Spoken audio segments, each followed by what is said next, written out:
Dando continuidade, então, como eu havia dito, eu preparei alguns pontos para chamar a atenção na análise de vocês. Eu relembro que o exemplo que está sendo dado aqui, ele é incompleto, né?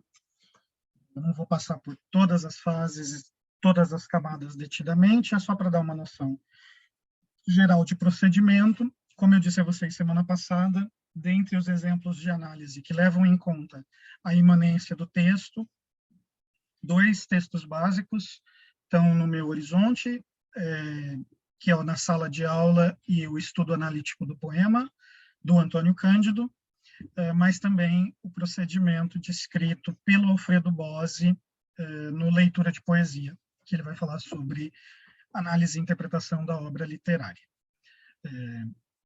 Esses 3 textos eu tenho em PDF, vou disponibilizar para vocês no ambiente da disciplina, tá bem? Eu vou seguir o roteiro aqui para tentar ser mais objetivo na demonstração da análise do poema, e daí separo um momento para a gente solucionar as dúvidas. Nós tínhamos parado num exemplo didático de escansão do poema, né? Fizemos brevemente a escansão dos 2 primeiros versos, lembrando que isso precisa ser feito com o poema inteiro. Vimos que as sílabas poéticas são diferentes das sílabas ortográficas, e vimos que elas têm uma diferenciação entre tônicas e átonas, né?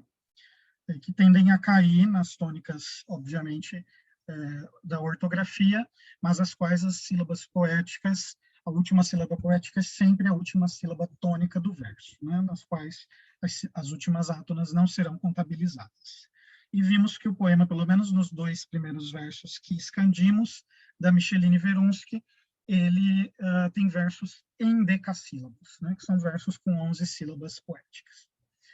Bom, do ponto de vista da análise formal, é preciso que a gente pense em algo que tanto o Cândido quanto o Alfredo Bose chamam a atenção, é que deve-se prestar atenção sempre na tensão que o poema tem, né? Então, todo poema estaria assentado em uma tensão entre a sua forma e o seu conteúdo, né? Eles estão se tensionando o tempo inteiro, o que significa que uma análise precisa passar pelos 2 planos, tanto de expressão quanto de conteúdo, de modo dialético. Ela precisa se movimentar entre a forma e o conteúdo o tempo inteiro. Isso porque a forma em si só, ela não diz nada, né? Identificar que o poema tem vários sons vocálicos, ou vários ditongos, ou vários dígrafos, em si só não quer dizer nada, né? Então, uma análise formal não é ficar contabilizando simplesmente sons, palavras, tipos de palavras ou coisa do tipo, mas é identificá-los e perceber qual a correspondência no plano de conteúdo que aquelas escolhas formais tiveram, né? Se eu não consigo identificar, ou se elas não têm, eu não vou passar por elas, né, na minha análise, porque elas não se mostram relevantes ou significativas. O nosso exercício, a prioristicamente aqui, está sendo passar pelo máximo de níveis possível, né? Então, fonético, fonológico, morfológico, sintático, semântico, até os níveis mais abrangentes como discursivo. Mas isso é um exercício didático. Como eu disse no momento anterior, nem todo texto literário, nem todo poema vai ter um uso tão claro ou relevante da dimensão fonológica. Ele pode se destacar no ponto de vista morfológico, nas escolhas lexicais, ou pode se destacar no nível sintático, na ordenação das orações e assim por diante. Convém ao analista de literatura, ou melhor, é trabalho do analista de literatura, despertar a sua sensibilidade para perceber aquilo que o texto literário, ou no nosso caso, hoje, o poema pede, né? É o poema que pede a análise, é o poema que diz aquilo que é mais produtivo nele. Bom, o Rubaiá da Micheline Verunsky, que já é diferente desde o título, né? A gente tem um aportuguesamento da palavra aí, como a gente pode ler, ele atualiza as formas dos poemas do Omar Khayyam, ao conjugar 4 rubais, ou seja, 4 unidades poemáticas, num poema único que é composto por 4 estrofes de 4 versos, né? Então, isso eu já tinha falado para vocês, há uma simetria visual no poema. Tenham sempre em vista essa estrutura visual do poema, né? que conferem visualmente ao poema um tom de equilíbrio e precisão matemática à primeira vista. Só de olhar eu consigo perceber que ele tem algo equilibrado, constante na sua distribuição formal. Bom, esse equilíbrio formal aparente, no entanto, se mostrará, como a gente vai ver daqui a pouco, num jogo proposital de tensão entre uma forma equilibrada do poema em oposição a um conteúdo inversamente desequilibrado, que vai estar composto por inversões sintáticas e inversões semânticas, que eu pretendo demonstrar para vocês daqui a pouco. Então, a aparente simetria formal vai corresponder a uma profunda assimetria semântica. Essa vai ser a minha defesa sobre essa tensão nesse poema em questão. Vamos ver se eu vou conseguir convencer vocês.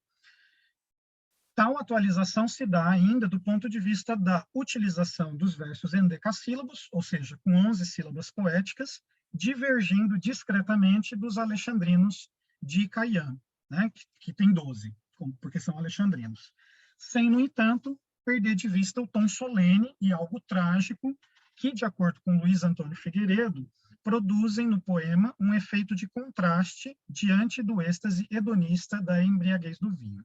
Então, o Luiz Antônio Figueiredo faz um estudo sobre os poemas do Caian e vai dizer que eles têm esse contraste, entre imagens eufóricas de vinho, mas, ao mesmo tempo, um tom algo solene e trágico. A minha busca de demonstração é verificar se esse tom solene e trágico se atualiza no poema da Micheline Verunski.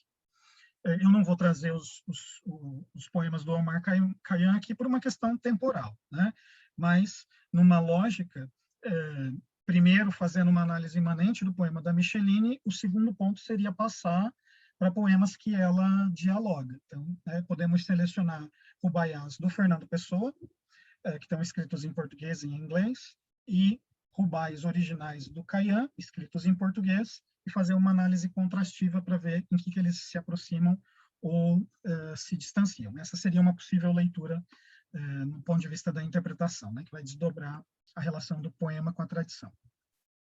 Como eu disse, não vou estabelecer isso aqui por uma questão temporal.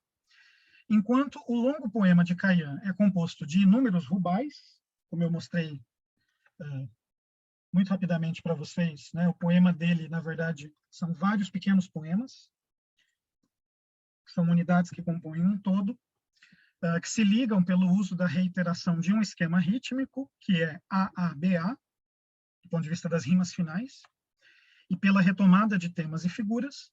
O poema da Micheline Verunski é mais breve e conciso, e congrega apenas 4 estrofes de 4 versos, como a gente já viu, num esquema que é menos preciso, nas quais as rimas finais costumam se dar por força de eco, como se lê com mais clareza nas estrofes primeira, terceira e quarta. Eu vou mostrar o que é o eco. Vocês percebam que língua não rima exatamente com embriaga, ainda que menina rime quase que exatamente com íntima. Quando a gente não tem rima, só é rima quando é exato, ela sempre se dá pela vogal tônica, então a gente precisa ter o ia, língua, ia, íntima, ia, há uma repetição vocálica que se repete. A rima é repetição stricto sensu. Entretanto, algumas construções de ritmo se dão com pequenas alternâncias nessas palavras finais, e daí eu estou falando de rimas finais, porque a gente também tem rimas internas, que são rimas que se dão internamente ao verso. Estou falando só das rimas finais, que são aquelas que se dão nas palavras finais dos versos. No caso do poema da Micheline Verunski, na análise que eu fiz, eles se dão por força de eco, ou seja, não são rimas propriamente ditas, mas construções sonoras que ecoam umas às outras. Ou seja, elas não repetem integralmente os sons, mas elas fazem com que o som posterior, de alguma forma, relembre o som anterior. Vou tentar mostrar o que eu quero dizer com isso. Na primeira estrofe, o vinho é pérola na concha da língua, o sol que abre a rosa da aurora menina e abrasa e deleita com luz que embriaga. o vinho é tapete na tenda mais íntima. Essa foi a primeira estrofe. Eu destaquei para vocês os sons finais. Guá, ina, aga, ima. Então, na primeira estrofe, nós temos o eco do final do terceiro verso, embriaga, que retoma por meio de um mecanismo, né, chamado metástase, o final do primeiro verso, língua. Então, o que aconteceu aqui? A gente teve uma transposição do som consonantal dentro da sílaba, ele mudou de posição. Né? O que era guá virou H. Ele está entre dois sons vocálicos iguais, A, em embriaga, e ele começa a última sílaba ortográfica em língua. Então, a gente tem língua embriaga. Não é embriágua, é embriaga. Houve uma transposição do som G dentro da estrutura da sílaba. Né? Lembrem que a sílaba em português tem como núcleo um som vocálico. Então, você tem aqui uma mudança da posição de G. De modo análogo, pela inversão do fonema NE pelo fonema ME. O quarto verso ecoa o segundo. Eles não são rima porque não são idênticos. Né? Então, a gente tem ina, ima. Ima, de íntima, ecoa menina. Mas houve uma mudança de n para m.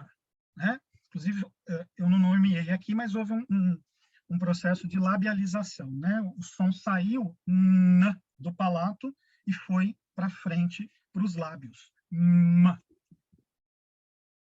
Assim também na terceira estrofe, que, no entanto, tem um eco mais radical, porque ele é menos óbvio e soa mais sutilmente pelas assonâncias. Aí a gente tem a tinta das uvas em poças na pele desenha espinhos na púrpura neve. Na área tão limpa de tez desmaiada, quem beba do vinho já soma as febres. Vejam que a gente tem pele, ei, neve, ei, e febre, ei. O que é semelhante aqui? Os sons das vogais, as assonâncias. Né? Então, pele é diferente de neve, porque um é pala e o outro é nava, que é diferente de febre, que é fabra. Né? Então, pala, nava, fabra não rima, são consoantes bem diferentes, né? Inclusive na sua produção. Mas os sons vocálicos criam um paralelismo. Então, pele ecoa em neve por causa do ei, ei, ei. Ok? Isso é um eco. Né? Não é rima porque não é repetição integral. Bom, a quarta e última estrofe, porém, tem o eco produzido por um outro metaplasma, ou seja, por uma outra transformação de vocalização, ao sonorizar a consoante surda T pela sua sonora D. Né? Então, elas são produzidas no mesmo ponto de articulação, mas a diferença é que T não vibra as nossas cordas vocais e D vibra as nossas cordas vocais. Então, elas são produzidas no mesmo lugar, mas uma é sonora ou vozeada, para usar um vocábulo técnico mais contemporâneo na fonologia, e a outra não é vozeada, ou não é sonora, é surda. Tá? Eu estou usando os vocábulos surdo e sonoro porque na minha mente ainda eu reproduzo da forma como eu aprendi, mas eu sei que hoje em dia nas aulas de fonética os professores já nos ensinam a falar em vozeada e não vozeada. Bom, essa mudança de T e D vai ecoar na palavra embriagar. Então, a gente tem prata, desmaiada e embriaga. T e D são produzidas aqui na frente, na nossa articulação. T, D. Enquanto G é um som semelhante, só que é produzido no fundo da nossa boca, com um procedimento muito semelhante em que a nossa língua toca a superfície e volta.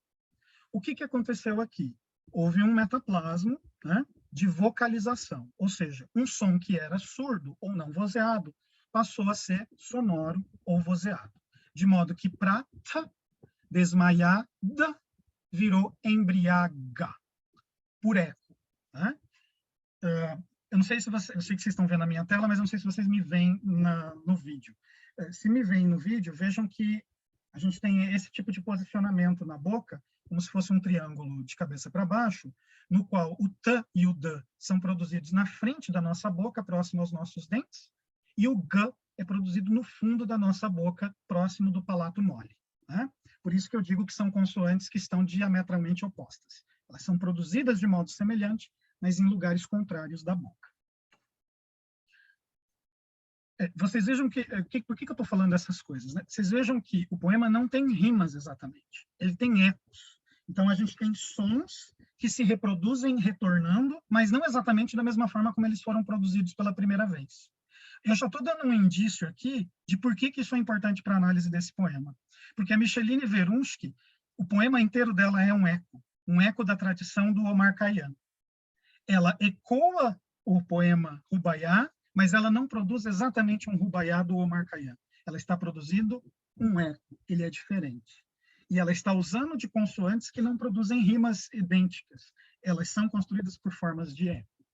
Então, eu estou associando uma construção formal dos versos e das rimas finais a uma questão de tradição literária. Não me venham perguntar se a Micheline planejou isso, tá? Porque não está no nosso domínio a intenção do autor. Cumpre a nossa sensibilidade de analista de perceber isso e criar essas associações. Se a minha análise for convincente, vocês vão dizer assim, é mesmo, ela está ecoando a tradição, mas está mudando ela. Se eu não for convincente na minha análise, vocês vão dizer, o Wellington é doido, está fazendo um monte de som retardado às 10 horas da noite e nada faz sentido. Também pode acontecer isso, tá? Sem problemas. Bom, depois de vamos perceber o seguinte. É possível notar ainda que as duas últimas estrofes, pelo uso da repetição e do eco, avizinham o poema da tradição, que é isso que eu acabei de dizer, né? Então, ela não está repetindo a tradição do Rubaiyat, ela está ecoando essa tradição. É uma repetição que, nas palavras do Freud, mas também do Deleuze, em A Identidade e a Diferença, é uma repetição diferencial. Ela repete, mas não repete a mesma coisa. Né? É uma repetição que retoma e gera diferença produtiva. A gente tem, então, essa aproximação com o esquema ABA do Rubaiyat. Né? Vocês podem perceber que, no caso das duas últimas estrofes, a gente tem prata, ada, domingo, embriaga. Né? Quando a gente faz a identificação das rimas finais dos poemas, a gente vai atribuindo letras do alfabeto a eles. Né? Então, deixa eu pegar o poema inteiro para mostrar para vocês, caso alguém tenha dúvida. Mesmo que por eco, eu vou atribuir as mesmas letras. Né? Então, língua, guá, eu vou chamar de A, por exemplo. Menina é igual a língua? Não, é diferente. Então, eu vou chamar de B. Embriaga está mais próximo de língua ou de menina? Língua, ainda que por metaplasma. Então, eu vou retomar o A. Né? Lembrem que eu estou falando que não é uma rima exata, é um eco.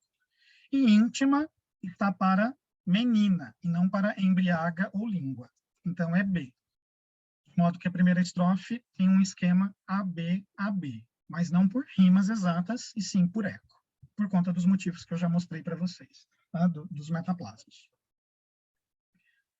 No caso da terceira e quarta estrofe, ela vai seguir o esquema do Omar Khayyam, que é AABA, desculpa. Se vocês lerem o livro do Omar Khayyam, vocês vão ver que todos os rubais terminam com o esquema AABA, AABA, AABA. Né? Ou seja, o primeiro, segundo e quarto verso rimam entre si e o terceiro é diferente. Bom, tais observações, não obstante, não fazem sentido por si só. Né? Analisar um poema não é ficar identificando simplesmente se a rima final é rima final ou não, porque isso não serve de nada. Eu tenho que atribuir sentido. É preciso que agora nos concentremos no esquema rítmico interno ao poema para que entendamos o tom solene e trágico do qual falava o Luiz Antônio Figueiredo sobre o Omar Khayyam. Aí a gente começa, então, a tecer hipóteses. Né? Ao optar pelo uso de verbos em decassílabos, a Micheline atualiza a tradição dos versos alexandrinos do Khayyam. Ela não está fazendo rima, ela está fazendo eco à tradição. Mas também se desvia de outras formas de dodecassílabos modernos ternários, que são os compostos, se é dodecassílabo, ele se divide em 3 partes de 4 sílabas, né? Ou tetranapésticos, que tem 4 pés.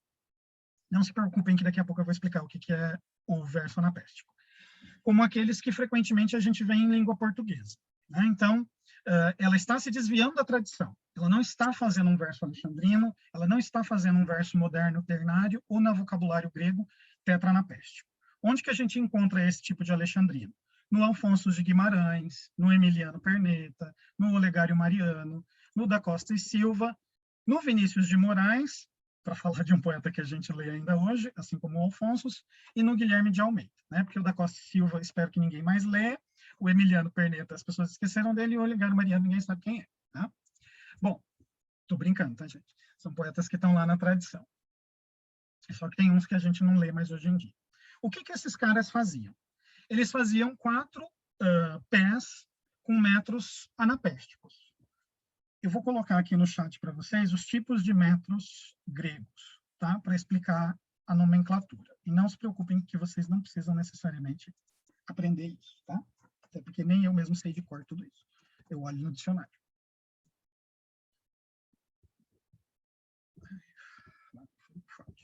Vejam se vocês entendem a minha representação gráfica. Um verso anapéstico é composto por 3 sílabas, das quais as 2 primeiras são átonas e a última é tônica.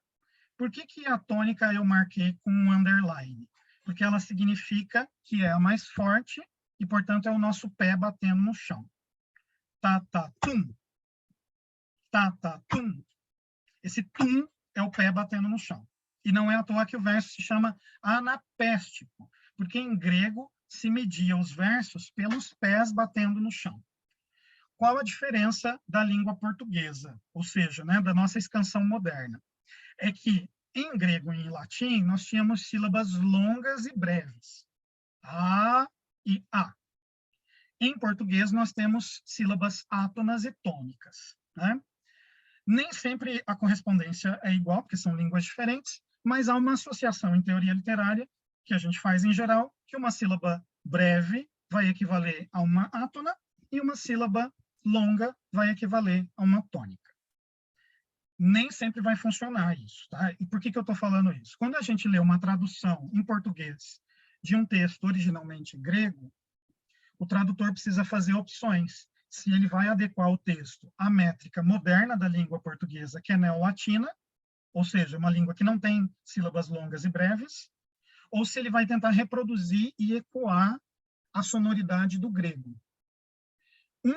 Um autor, um tradutor brasileiro, que nós temos tradicionalmente essa preocupação de ecoar em português o som grego, é o Carlos Alberto Nunes, que é um dos tradutores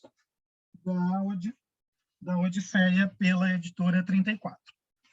Ele vai fazer versos muito longos porque ele está tentando mimetizar a sonoridade grega. Tá? Tem outros tradutores que não vão fazer isso. Vejam que isso é uma coisa muito mais para quem tem preocupações relativas à tradução ou coisa do tipo. Eu só vou registrar aqui os tipos de pés para vocês saberem como é a métrica grega, mas não se preocupem que eu não vou ficar perguntando para vocês, nem vou fazer prova do que é um verso anapéstico, tá? Os versos troqueus, vocês vejam que eu tenho uma colinha aqui, são aqueles com 2 sílabas, sendo que uma é breve e a outra é tônica, forte, né, longa. Os versos jâmbicos são aqueles que uma é átona, a primeira é átona, desculpa, a primeira é átona e a segunda é tônica. Isso, fraco, fraco, forte. Fraco, forte, isso. Eu errei na representação do jambo, é o contrário do que eu coloquei aqui. Forte, fraco. O jambo é o contrário do troqueu, né? O troqueu é fraco, forte. O jambo é forte, fraco. Jambo ou iambo, tá? que inclusive é o que o Aristóteles vai mencionar em um momento, os poetas iâmbicos. E por último, a gente tem o dátilo, que é um dos tipos de versos mais comuns, junto com os anapestos, que é o forte, fraco, fraco.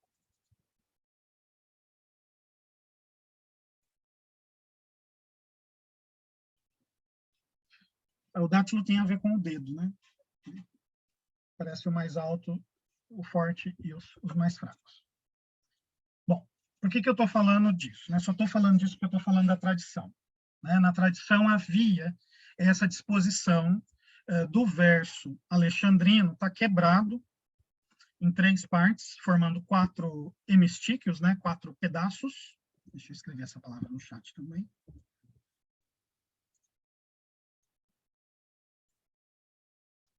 Os hemistíquios são os pedaços dos versos. Então, um verso, a depender da quantidade de tônicas que ele tem, ele se divide em partes. Um alexandrino que é marcado na 6ª e na 12ª, ele acaba se quebrando em 2 partes de 6. 6, 6. O tipo de verso que os poetas costumam fazer em língua portuguesa, os versos que são tripartidos, ele se divide... Obrigado, André. Está correto. Eu que inverti a representação. Forte, fraco, fraco. Obrigado. Eles se dividem, portanto, em 4 hemistíquios, 4 pedaços. Pois bem, no caso da Micheline, ela vai fazer um recuo, até porque o verso dela tem 11 sílabas e não 12, de modo que eles vão recair. Aquilo que na tradição em língua portuguesa caía na 3ª, na 6ª, na 9ª e na 12ª, nela vai recuar para a 2ª, para a 5ª, para a 8ª e para a 11ª.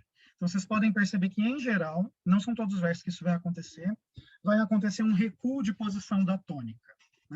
É natural que isso aconteça, porque aquilo que era 12, ela fez caber em 11. Então, volta uma sílaba, menos uma, recua-se uma sílaba tônica. Há exceções que eu registrei aqui, mas elas não são importantes para nós. Em geral, o poema dela tem versos cuja 2ª, 5ª, 8ª e 11ª sílabas são tônicas. E eu vou mostrar daqui a pouco aqui, que eu fiz a escansão e marquei todas as tônicas para vocês verem. Mas eu vou ler de novo para ficar mais claro. Eu registrei as 3 exceções para mostrar para vocês que elas não são significativas no poema. O poema é mais repetição de uma estrutura do ponto de vista do ritmo do que desvio dessa estrutura. Ou seja, substancialmente, os versos dele têm as tônicas nos mesmos lugares. Por isso que ele tem essa sonoridade que nos causa uma familiaridade, uma espécie de ritmo constante.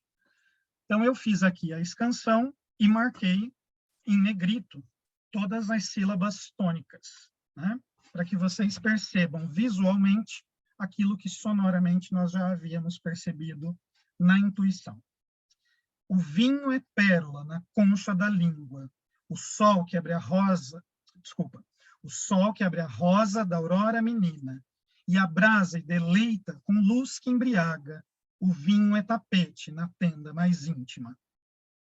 Quem bebe do sol, do seu álcool vermelho, já sabe das vinhas os místicos beijos, e bebe um incêndio em oásis de prata, que beba do sol de deserto e desejo.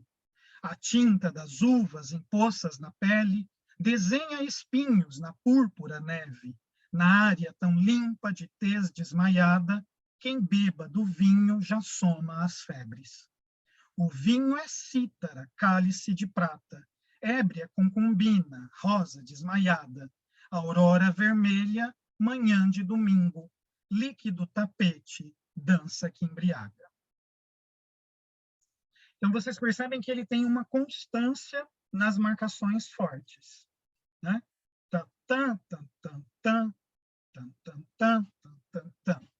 E isso vai se repetindo na maior parte do poema. além de causar um ritmo constante, né, que pouco se desvia, percebam vocês que, além do poema ter 4 estrofes, que são divididas em 4 versos, cada verso se distribui em 4 pedaços, cujos núcleos são as sílabas tônicas, né? Então, você tem os hemistíquios, que são as divisões em pedaços. O vinho é pérola na concha da linha, né? Parte 1, parte 2, parte 3 e parte 4. Por que a parte 4 parou em lim? Porque lim é a última sílaba tônica, portanto, a última sílaba poética. Então, vocês vejam que o poema tem simetria, desde a sua totalidade até a composição interna dos versos, que se dividem em 4 pedaços. É tudo 4, né? Bem, por que isso é importante? A manutenção do ritmo no poema cria a sensação de unidade e continuidade. Ao mesmo tempo que ele tem um sentido total, gera a impressão para a gente que ela poderia continuar criando estrofes de 4 versos, porque isso gera repetição. No entanto, aí é que vem a diferença. Do ponto de vista da organização sintática, a gente pode perceber que as estrofes possuem independência, né? Por quê? Porque cada estrofe é finalizada com um ponto final. Então, a gente não tem enjambemã, a gente não tem continuidade entre o último verso da estrofe anterior com o próximo. Todas as 4 estrofes são compostas por orações coordenadas ou subordinadas, do primeiro ao terceiro verso, e são arrematadas pelo 4º verso, que se caracteriza por uma sentença independente do ponto de vista sintático, mais relacional do ponto de vista semântico. Isso eu já tinha mostrado para vocês. Os 3 primeiros versos sempre são uma coisa só, contínua, uma oração, e o último verso é relativamente independente, é uma sentença em paralelo. Todos eles são construídos assim. Os 3 primeiros versos, uma oração, o último, uma sentença independente. Independente de modo sintático, né, porque ela não está correlacionada diretamente ou sintaticamente às anteriores, mas ela se relaciona semanticamente, né? Ela tem a sua independência ali no nível da frase, mas no nível do sentido, ela se conecta. Essa independência desses versos últimos de cada estrofe, eles causam uma ideia de arremate. É como se cada verso final criasse uma ideia pontual. Vejam, por exemplo, a última estrofe. O vinho é cítara, cálice de prata, ébria concubina, rosa desmaiada, aurora vermelha, manhã de domingo. Parou a ideia. Aí vem um arremate. Líquido tapete, dança que embriaga. É como se o último verso arrematasse, conjugasse aquilo que está sendo elaborado nos 3 versos anteriores. Por isso que ele é chamado de verso de arremate, porque ele tem uma independência relativa do ponto de vista sintático, mas também do ponto de vista semântico, ele fecha a ideia, né? Ele é quase aforístico, é como se ele desse uma imagem pontual. Entretanto, apesar disso, ele não gera o non sequitur. O que é non sequitur? É uma expressão utilizada em teoria poética para falar de um verso que é independente e cria uma quebra de sentido em relação aos demais, tanto aos anteriores quanto aos posteriores, né? Então, a expressão, por ser latina, a gente já consegue entender, não dá sequência, né? Quando a gente tem um verso que quebra o sentido lógico, ele é um verso que se chama de non sequitur. É um verso que é independente também do ponto de vista semântico. Ele quebra o encadeamento semântico do poema. No nosso caso, do poema da Micheline Veronsky, os versos de número 4 de cada estrofe, eles não geram o non sequitur. Eles são independentes sintaticamente, mas eles são dependentes semanticamente. Então, eles não desviam o sentido do poema, eles arrematam o sentido do poema. Assim, cada estrofe, independentemente, remete aos rubais, que são poemas de 4 versos, ao modo do Caimã. Mas, assim como no grande poema do Caimã, elas compõem um grande poema com sentido total unificado. Ou seja, eu posso ler cada estrofe do poema da Micheline independentemente, e elas vão me criar um sentido, mas eu também posso ler as 4 juntas, e isso vai ser um poema que também vai ter sentido. Tudo bem? Por enquanto? Tá? Eu tô vendo vocês balançando assim. Prometo que eu já estou me encaminhando para o final dessa proposição para abrir para perguntas. Ainda do ponto de vista da organização sintática, não se pode deixar de notar o uso dos adjuntos adnominais e adverbiais, que geram uma intercalagem e uma hierarquização dos termos e imagens, fazendo com que o poema ganhe em profundidade de estilo, ao tensionar aparentemente uma forma simétrica que nós mencionamos no início. Eu vou exemplificar. Essa intercalagem pode se dar de forma mais implícita, como na estrofe. A tinta das uvas impostas na pele desenha espinhos na púrpura neve. Quem que desenha espinhos na púrpura neve? A tinta das uvas. A tinta das uvas onde? Impostas na pele. Desenha o quê? Espinhos. Ok, complemento. Mas espinhos onde? Na púrpura neve. Ele vai agregando sentidos e criando uma espécie de árvore de ideias dependentes. A gente não vai matar o poema e reduzir ele a uma oração principal para depois fazer aquela árvore que os gerativistas fazem. Mas seria possível, né, entender como se dão as relações de predicação e de adjuntos adnominais e adverbiais, como eles vão qualificando os termos, não só o sujeito, no caso dos predicativos, onde a gente tem o verbo de ligação, mas também na forma de complementos nominais e de adjuntos adnominais e adverbiais. Mais imperativamente, a gente tem essa intercalagem pelo uso seguido de vírgulas. Essa anotação aqui é desprezível, né? Mas eu fiz questão de anotar para falar para vocês. A maior parte do poema é construído pelo uso de vírgulas. 75% dele depende das vírgulas para organizar a sintaxe. E daí vocês podem ver como isso acontece, né? O vinho é pérola na concha da língua. O sol que abre a rosa da aurora menina. O vinho é o sol que abre a rosa da aurora menina. O vinho abrasa e deleita com luz que embriaga. Ou a aurora que abrasa e deleita com luz e embriaga. O vinho é tapete. Onde? Na tenda. Que tenda? Mais íntimo. Então, você tem uma sequência de informações que são agregadas e qualificando esse grande substantivo que é o vinho, né? Porque o poema inteiro é sobre o vinho, que o vinho é. Quem bebe do sol do seu álcool vermelho já sabe das vinhas os místicos beijos, e bebe um incêndio em oásis de prata, que beba do sol de deserto e desejo. Eu não vou ter tempo de explorar isso hoje, mas eu queria chamar a atenção para vocês a genialidade dessa estrofe em brincar com a construção de bebe do sol, beba do sol. Ela está deslocando as sílabas no nível morfossintático e formando sintagmas diferentes, né? Bebe do sol, então a gente tem o verbo, e a gente tem bêbado sol, e adjetiva o sol. Tudo isso porque antes estava separado, bébido, e depois juntou e virou bêbado. Isso vai acontecer em outros momentos também.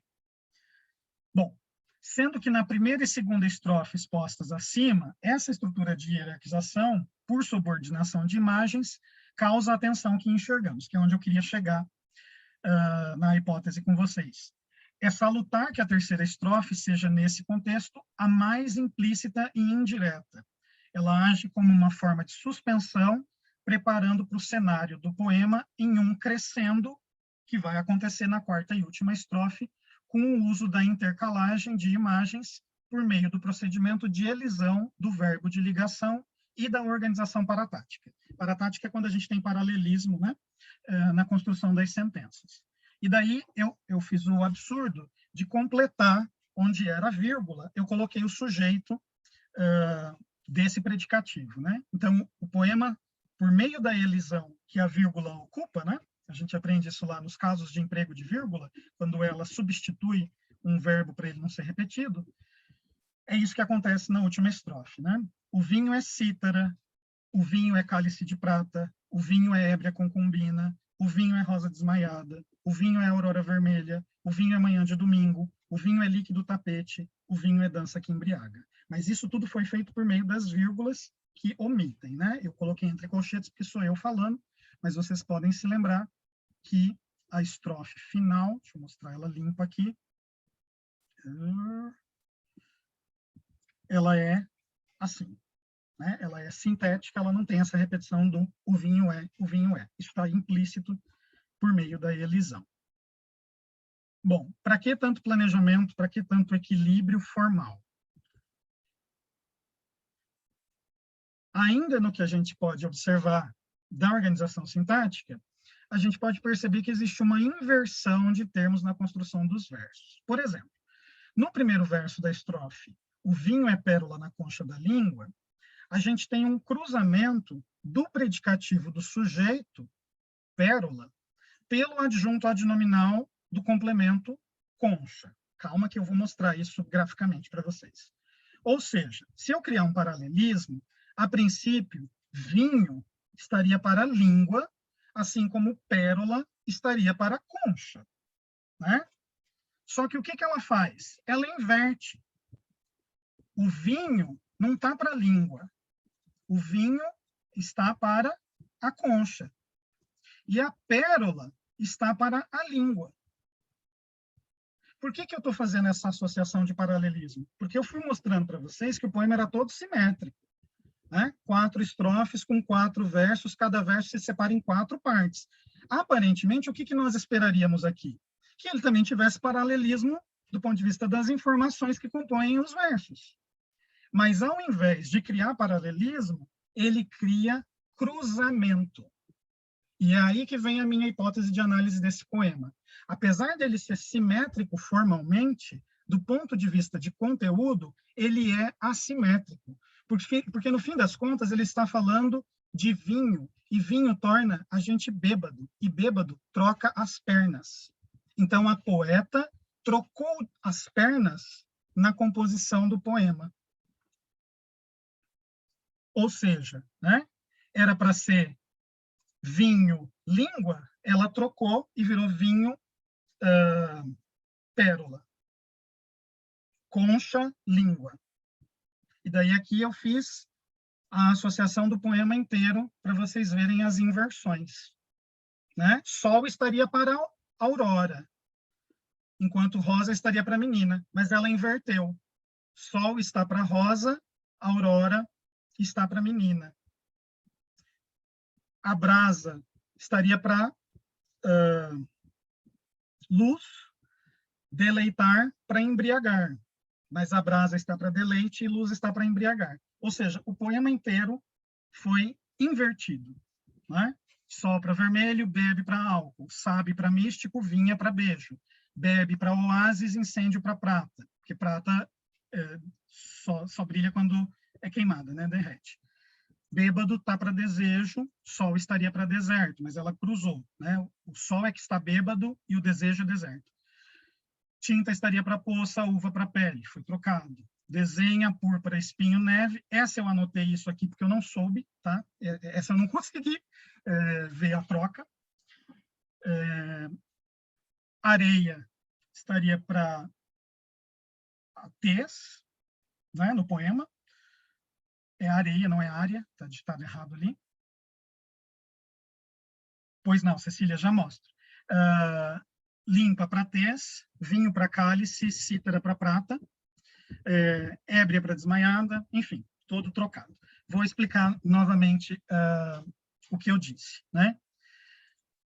Vejam, quando a gente tem o verbo ser, ele cria uma metáfora. Né?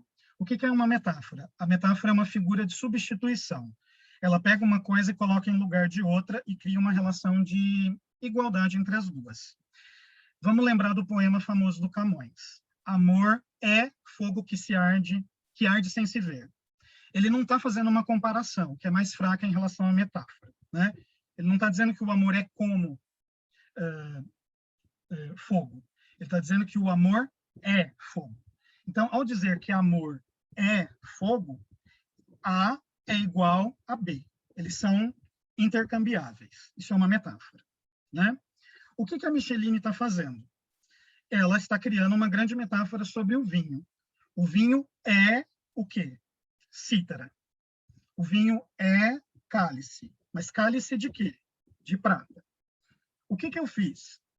Ao fazer toda a escansão e a dimensão formal do poema, eu percebi que ele se divide em 4 partes, né? Inclusive internamente dentro do verso. Como 4 é um número par, isso gera uma espécie de espelhamento.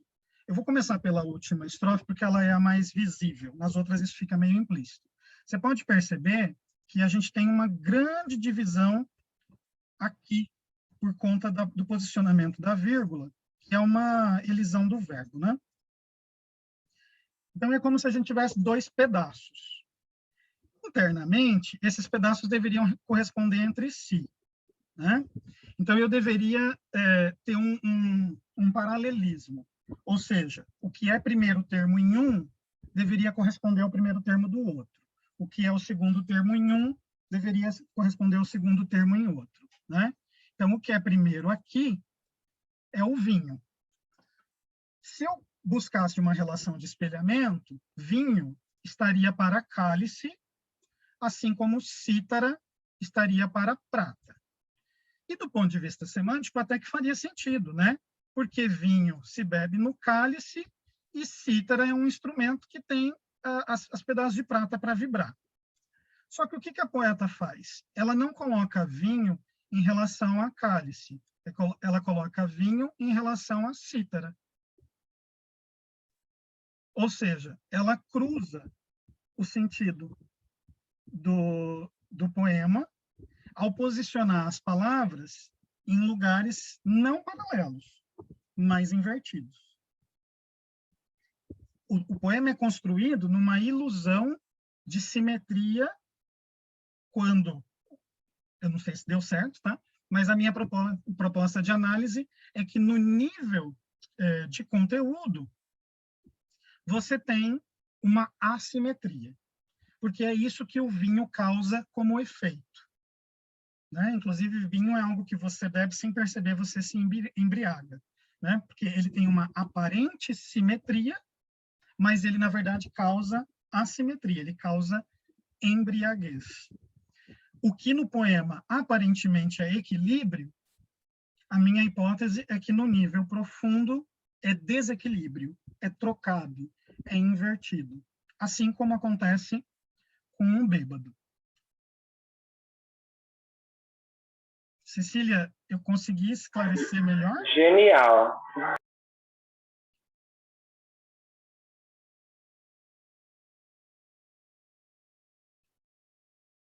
Tudo bem? Bom, não vou explorar, porque eu quero que vocês tenham pelo Entendi menos 10 sim, professor. Entendi. Muito obrigada, tá? Imagina. Maravilhoso. Obrigado você, Cecília. Se ficou alguma dúvida, me pergunte, tá? Tá. Bom, é óbvio que não vai dar tempo e eu também não fiz isso preparando a aula, né? Porque isso requer uma reflexão mais profunda.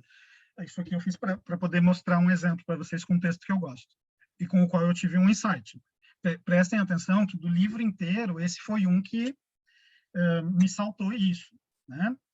Cada um de vocês vai perceber em textos diferentes coisas que lhe saltem aos olhos de modo diferente. O que interessa numa análise e numa proposição de interpretação não é só o insight, porque o insight é intuitivo do analista. É preciso revirar a composição formal para a gente ver se existe correspondência na estrutura daquilo que a gente viu no conteúdo.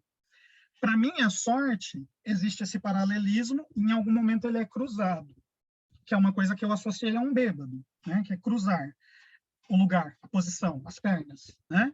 Mas veja que isso já é o olhar do analista colocando uma interpretação sobre a forma do poema, né? O poema não diz em momento nenhum que o bêbado troca as pernas, que o poema está trocando o sentido, nada disso. Foi o meu olhar que enxergou isso no poema. Assim como o olhar de vocês vai se despertar para coisas diferentes nos textos que vocês vão analisar. Detidamente, tem coisas que eu poderia, inclusive pretendo, elaborar aqui na análise desse poema, né? Analisar as inversões, porque a gente tem inversões de coisas materiais por coisas imateriais, de substantivos concretos por abstratos, de ideias quentes por frias. São coisas que podem ser elaboradas melhor, né? Aí depende do caminho da análise. Posso ir por um caminho fenomenológico e falar do fogo, da água, do ar, da terra, né? Se eu for tratar dos elementos. E preciso costurar isso em relação ao poema como um todo. Eu mostrei para vocês, mas não elaborei, o deslocamento dos vocábulos. Ele não acontece só na sintaxe, ele também acontece na formação morfológica, né? Então, a gente tem bêbado, bêbado e bebe-do, né? Essa composição e a alternância dos sons vocálicos. Há uma referência que eu não consigo me esquecer, que é do poema Embriagai-vos, do Baudelaire, que é um topos da modernidade, né? E, por fim, que é o que eu tinha colocado no título e que certamente não vai dar para falar aqui, que é a ideia de sensualismo órfico, que é retomar a tradição do Fernando Pessoa e falar sobre os 5 sentidos, porque o poema depende do tato, né? Sentir na língua, a tez, a pele, o gosto do vinho, o paladar, né? E associar, portanto, o poema da Micheline a essa tradição, via Fernando Pessoa e Omar Khayyam, para falar das sensações, por isso sensualismo, mas também da dimensão erótica da sensualidade, né? Lembrando que o vinho é comumente associado a uma dimensão dionisíaca, e, portanto, da pulsão de vida, do prazer, né? Ainda que secretamente sempre esteja acionando uma ideia de morte. A gente tem imagens de sangue, né? Imagens de falta de controle, a imagem da aurora vermelha é muito sanguinolenta, então o poema se disfarça também em falar de coisas negativas por meio de palavras ou metáforas bastante positivas. Mas eu não vou falar disso agora, quero ver. Primeiro quero saber se fez sentido para vocês esse percurso, se a proposição foi mais ou menos convincente. Tá, estou vendo pelas cabeças acendendo positivamente aí. Então, lembrem, né? Vocês não precisam fazer o que eu fiz, né? A ideia é que vocês, no exercício de análise, isso serve para a vida, para o trabalho, para a dissertação, mas para o trabalho da disciplina, para dar aula, passar por esse caminho, né? Desde o som, morfologia, sintaxe, semântica. É óbvio que aqui tem coisas... Eu não explorei, por exemplo, o fato das orações serem coordenadas ou subordinadas para especificar, do ponto de vista de uma análise gramatical, por assim dizer, o que era mais recorrente e o que isso formava. Isso tem um motivo. Eu não sinto segurança de fazer análise sintática, né? Se um de vocês tem segurança, gosta ou está disposto a estudar e fazer um estudo sintático, se joga, elabora isso, né? Então, vai também da intuição e da formação de vocês. Agora, uma coisa é básica que vocês devem ter percebido. A gente precisa conhecer a língua que é matéria do objeto que nós estamos analisando, né? Então, se eu vou analisar a linguagem visual, a linguagem da moda, eu preciso saber a materialidade que a constitui. Aqui eu usei um exemplo de materialidade verbal. Mas se eu for analisar uma pintura, eu também tenho que passar... Eu tenho água, obrigado. Eu também tenho que passar por esses, né? Pela cor, pelo volume, pela forma, e por aí vai, né? Deixa eu ver aqui as perguntas. Se estivéssemos em aula presencial, com certeza você falava ir para um bar. Certamente, Rebeca. Na verdade, a aula poderia ser, inclusive, no bar. Assim como pegar poemas de Ginsberg, por exemplo, e observar os sons do ato sexual como um plano de fundo. Isso. E a estrutura do jazz. Muito bem lembrado, Luiz. De fato, há em alguns momentos, inclusive com o uso de interjeições, a gente tem ruídos, gemidos que vêm à tona no poema, né? Às vezes eles se materializam de forma mais óbvia, às vezes não. Então, eu recomendo vocês a lerem o conto do Guimarães Rosa, Meu Tio e a Ueretê, né? Primeiro leiam, eu vou colar aqui no chat, primeiro leiam com os olhos. Depois façam um exercício de ler em voz alta, tá? Vocês vão perceber que é difícil no começo, porque ele tem palavras que não são palavras, são sons, né? Com sons como a gente faz com a boca. deixa disso, esse estalido, né? Ele representa com um N apóstrofo T. Você vai olhar aquilo e falar, meu Deus, o que é isso? Não é palavra, não é mesmo, é som. Né? Leiam com voz alta, vocês vão perceber que vai chegar um momento que você vai mimetizar a voz do narrador e você vai começar a produzir com muito mais eficiência o som, o texto, e vai entendê-lo melhor. O tipo de texto do Guimarães Rosa chama uma análise fonético-fonológica de forma muito relevante. Né? Agora, o que eu vou deixar de pista, né, para a aula que vem, antes de eu falar da poética, que eu pretendo e ainda vou falar do Lavoura Arcaica do Radu Anassar. Uma das diferenças que costuma ser atribuída entre poesia e prosa é o fato de que a poesia chama a atenção para o seu ritmo, enquanto a prosa não chama tanto a atenção para o seu ritmo. Prosa, narrativa, tem ritmo, mas o ritmo não se destaca como um elemento que salta aos nossos olhos. Então, quando eu leio um romance, dificilmente eu fico ouvindo o romance, porque nós já assentamos na tradição uma ideia bastante burguesa de que leitura é feita silenciosa, individualmente, com os olhos. É uma imagem um tanto idealizada de leitura, uma imagem bastante burguesa de ócio, né? A disciplina de teorias poéticas vem tentar resgatar a dimensão oral que é inerente à poética como um todo. Então, nem todo texto narrativo escrito em prosa vai ter um ritmo que chame a nossa atenção. Mas o que eu gostaria de cutucar na mente de vocês é que vocês comecem a ler textos narrativos em voz alta para verificar se o ritmo deles chama a atenção de vocês. Como que eu percebo o ritmo? Pela pontuação do texto, né? E pela sua composição formal. Então, respeitem sempre a pontuação, onde tem vírgula, faça a pausa, onde tem ponto final, pare, e veja se o ritmo é algo que chama a atenção. Assim como existem poemas onde nada do que eu fiz hoje teria validade, porque tem poemas que vão se utilizar de outros expedientes, é óbvio, não vão ficar fazendo rima, não vão inverter sintaticamente, né? Também há textos em prosa narrativa que vão chamar a atenção para o seu próprio ritmo. E é isso que a gente vai ver rapidamente na semana que vem. Deixa eu ver o último comentário aqui do André. Poderia argumentar no sentido de que ela, ao mesmo tempo que dialoga e rompe com a tradição, inova e aponta para a modernidade, assim como um estilo zigue-zagueante de Machado de Assis, que também rompe com a estrutura convencional dos enredos lineares românticos inovando? Sim, André. Inclusive, essa sua pergunta, ela está bastante no escopo da disciplina, à medida em que essa aproximação e distanciamento com a tradição, que pode ser clássica ou pode ser romântica, né? Porque o romantismo é a tendência clássica de um escritor realista, né? Ele tenta se desviar do seu parâmetro que é romântico.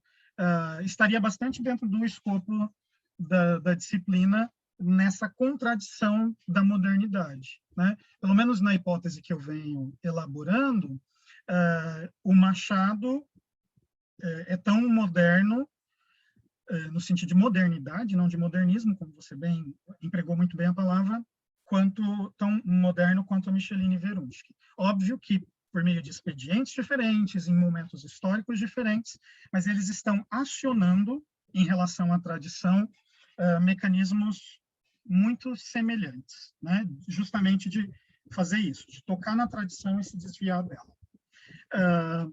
Uma defesa que eu vou argumentar ao longo da disciplina é que um escritor ou um poeta que se deixa vencer pela tradição, no sentido negativo, de repeti-la sem criar uma repetição diferencial, ou seja, sem atualizar a tradição, ele está sendo anacrônico num sentido negativo, ruim, péssimo. Eu estou criando também um argumento de valor em relação à crítica literária, né? Então, ainda hoje nós vamos ler poetas que vão representar a natureza ao modo romântico do Gonçalves Dias. né, em que a terra é linda, que tem palmeira, o sabiá canta, o tuiuiu está no meio do Pantanal, a capivara está não sei aonde, e tudo é bonito, etc. No sistema de valor que eu estou, direta e indiretamente, repassando através do meu discurso para vocês, essa é uma poesia de péssima qualidade, muito ruim. Anacrônica no mau sentido. Por quê? Porque ela não está atualizando nada. Ela não está fazendo nada de bom e de novo pela literatura. Ela está repetindo um modelo que cabe no século XVIII, mas a gente não está mais no século XVIII. Não dá mais para fazer poema, ó, minha linda Campo Grande, cujas ruas são grandes, e Afonso Pena com suas árvores grandes. Isso é horrível, é péssimo, é de mau gosto, é mal escrito, é uma poesia horrorosa. E está quase todo dia no caderno B do Correio do Estado. Tá? Se vocês quiserem ler, vocês podem procurar ela lá. Não estou dizendo que todo poeta de academia é ruim. Não estou dizendo isso. Só estou dizendo que as academias têm uma tendência a reproduzir valores literários negativamente anacrônicos, fora de lugar. E estou dizendo que esse é o valor. Lembra que eu falei no começo da aula para vocês? Para mim, não tem problema ter critério. A gente precisa ter consciência do critério e coerência para defendê-lo, né? Vocês podem defender uma poesia que cria uma imagem de Campo Grande sem problemas, mas estejam preparados porque eu vou responder a isso. Tudo bem? Não vou comentar o último comentário. O Alfredo Bossi fazia parte da Academia Brasileira de Letras, o Carlos Nejar, que eu gosto de ler, da Academia Brasileira de Letras, mas também o Ivo Pitangui, que é cirurgião, e o José Sarney. Dentre, já que alguém perguntou, ou não, né, a minha opinião, dentre as instituições de credibilidade para legitimar o que é literatura ou não para o professor Wellington, academias de letras não são consideradas. Tá? Não me importa se o poeta A ou B é da academia. Inclusive, eu vou parar de gravar e vou dizer o que eu penso a respeito.